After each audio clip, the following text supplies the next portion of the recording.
Hi குட்டீஸ் and friends, welcome to Chris 2021 leave to the way.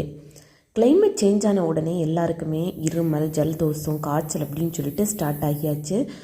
So ஃபஸ்ட்டே கஷாயத்தை போட்டு எடுத்துட்டேன். அதுக்கப்புறமா சரி இந்த மாதிரி இலக்கரையில் கஞ்சி வச்சுருவோம் அப்படின்னு சொல்லிட்டு சின்ன வெங்காயம், பூண்டு, அதுக்கப்புறமா சிறுபயிறு, அரிசி, கொஞ்சமாக வெந்தயம், அதுக்கப்புறமா இந்த இலக்கறி எல்லாத்தையுமே நீட்டாக க்ளீன் பண்ணி எடுத்து ஒன் பை ஒன்னாக தண்ணி நல்லா கொதித்து வந்ததுக்கப்புறமா நாம் எல்லாத்தையுமே போட்டு எடுத்துக்கணும்.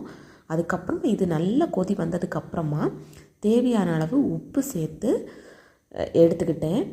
இதுக்கு சம்மந்தி சூப்பரான காம்பினேஷனாக இருக்கும். சரி, சுண்டைக்காய் இருந்த உடனே சுண்டைக்காயில் ரொம்பவே ஹெல்த்தியான சம்மந்தி ரெடி பண்ணிக்கிட்டு இருந்தேன். அட் லாஸ்ட்டாக பார்த்திங்கன்னா இந்த மாதிரி கஞ்சியும் சம்மந்தியும் வச்சு சாப்பிட்டு முடிச்சாச்சு.